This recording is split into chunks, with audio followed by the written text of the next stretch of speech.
Welcome to ESG Decoded. This is Amanda Hsieh. Thank you so much for joining us again, listeners. And today I'm so happy to be speaking to Dr. Aarti Shyamsunder at YSC Consulting. Aarti is the global head of diversity, equity, inclusion, and is responsible for creating distinct, research-based, and impactful client solutions and thought leadership in the DEI space. Aarti, welcome to the podcast. Thank you so much. Very excited to be here. And thank you so much for joining me also from across the world almost. Almost, yes. Although Almost. globalization has made it all look small, huh? And technology like this allows us to connect so easily. So thank you so much for making some time to talk to me today and share with our listeners more about creating an inclusive culture through inclusive leadership. Obviously, DEI, diversity, equity, inclusion, is one of the hot topics in ESG. And we can have a diverse organization, but maybe it's not necessarily inclusive. And I think everything starts at the top. So I'm really interested in learning from you about your thoughts and your research in this field. So first of all, tell us a little bit about yourself and the consultancy. Of course. No, thank you for giving us the space and giving me this forum. So yeah, my background is as a work psychologist. So I bring in that perspective, but also throughout my life, my career, I've had both the insider and the outsider experience. So putting all of this together, I feel like the E&I was the ultimate it was but natural that I ended up here, making my career here. So yeah, in terms of my background, I've worked applying psychology to the workplace throughout. So initially it was hiring, then it became leadership assessment and development. And for the last decade or so, a little more than that, I've been focused in the D&I. It was D&I, and now we've added the E. We can talk about that if you want. Yes. And at YSC, it's a leadership strategy consultancy. We were recently acquired by Accenture, so that's very exciting. So now it's YSC Consulting, part of Accenture. And we've always had a focus on the top, right? So it was very much this belief that leadership shapes culture, it shapes the experience, and we're all about shaping the future of leadership and shaping the future through leadership. So that's a little bit about what YSC does. And within that, of course, DEI plays an important role. When you think about inclusive leadership, what are some pillars that we need to be mindful of? Absolutely. So for a long time, we saw, like you said in the beginning, diversity and inclusion, they were sort of considered the same thing. Even today, people aren't really sure how these differ. So in the beginning, there was a lot of focus on compliance, anti-harassment, anti-discrimination rules, policies. Over time, that became a focus on diversity. So whether it was recruiting, hiring, realizing that our workforces were quite homogeneous and, what can we do to increase diversity? At some point, I remember in the 90s, even in the early 2000s, it was all about diversity management, as if it was a problem to be managed. Along the way, that became a focus on inclusion when we realized that diversity alone was not actually sufficient. And in fact, what you have when you focus only on diversity is a tendency to create conditions for probably conflict, discrimination, misunderstandings, aggression, you name it. So the magic ingredient we realized was inclusion. And all this to say, the role of leaders, therefore, is to create those conditions for inclusion such that diversity can thrive. So when you asked about the pillars, we see actually at YSC, we have a nice formula. We talk about the 3 C's of inclusion. And these are curiosity, courage, and connection. I'm happy to speak a little more about that. But in essence, the idea is all leadership is a result of our cognitive or intellectual, our emotional, and our social qualities. So that's what the three C's sort of represent. And so that's pretty critical to how we show up as inclusive leaders in the workplace. I would love to dig into each of the three C's a little bit more. The first one you said was curiosity. Mm-hmm. Is that correct? Yes. Tell me more about that quality. Of course. So curiosity is that intellectual aspect of the formula, and it represents this idea that, we have a principle. We start a lot of our interactions with a set of principles or ways we're going to interact. And one of those is meet judgment with curiosity. And what that really means is, you know, um, we are conditioned, socialized to think certain ways, to react in certain manner. But if we meet those almost natural tendencies or predispositions with a curious way, an openness and sort of an attitude of learning, I think that breaks down barriers quickly. So we talk about curiosity as having sort of creating those conditions for possibility, for mindedness. Um, and each of our three C's can be further broken down into a couple of things. So, for instance, with curiosity, we have a receptive angle to it, but also clarity. And clarity is all about creating clarity for others and for yourselves. And receptive is a lot about the open mindedness that we spoke about earlier. Yes, I could understand why you need both. Mm-hmm. What about the second C? The second C is courage. And this is one of my personal favorites because I think it's my personal challenge. It's the emotional aspect, it's the way in which we open up and be vulnerable, take risks, create space for others, make sacrifices. So we talk a lot in the DEI space about being comfortable with discomfort. We say often if you're not taking a risk, if you're not sort of putting yourself outside of your comfort zone, you're not doing it right. And that's why it takes courage. Um, so by taking risk, I mean taking risk on others, especially people from those marginalized and overlooked groups that don't naturally sort of pop into the spotlight for various reasons. And taking risk, making space. I think this is one of the most, again, underappreciated aspects of leadership, which is what happens when the leader is not in the spotlight.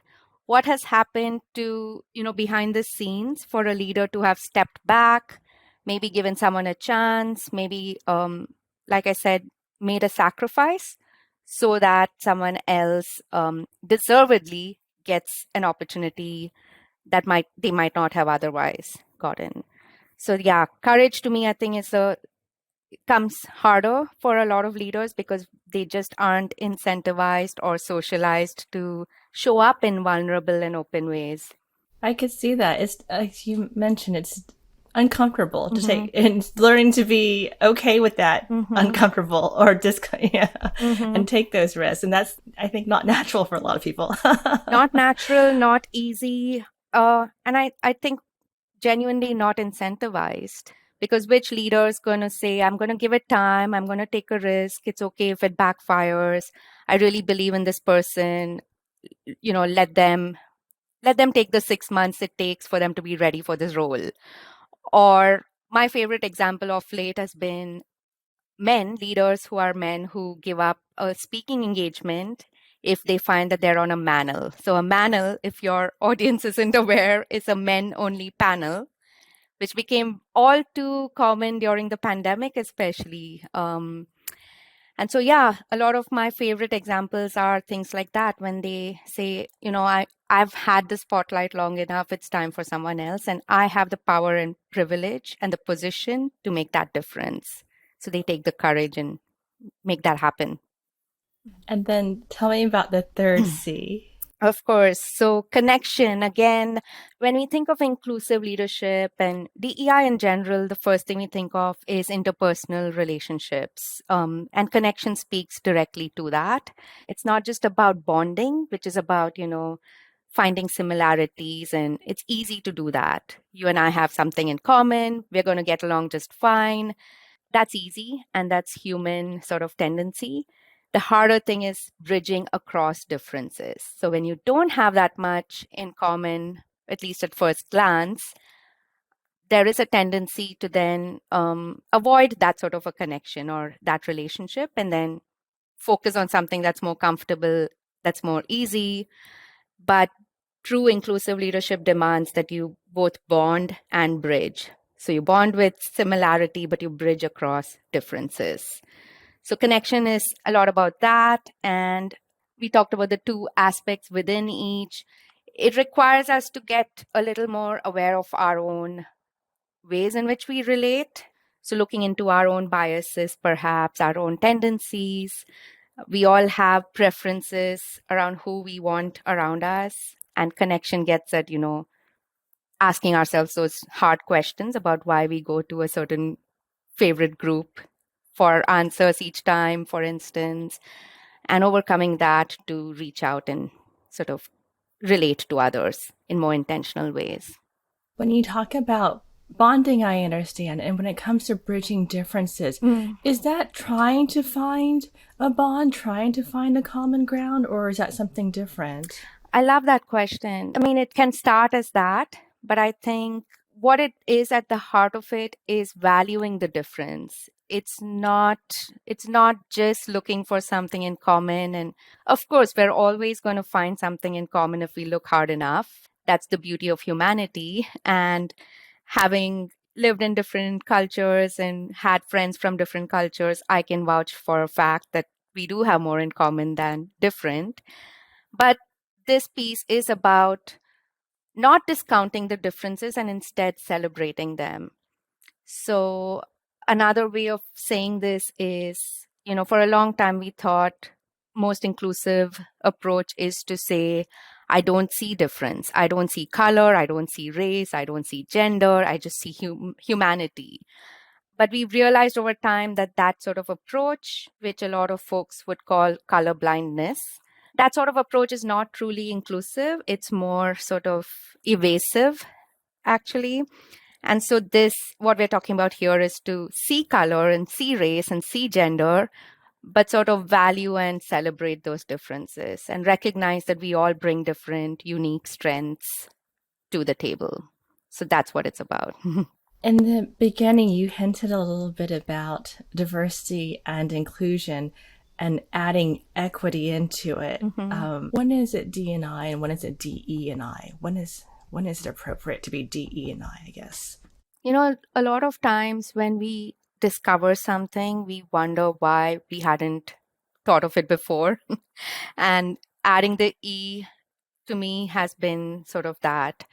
So we've been talking a lot about inclusion and inclusive leadership, but I also, to be honest, sometimes wonder if even the term inclusion itself is exclusionary. Like, who are we to do the including?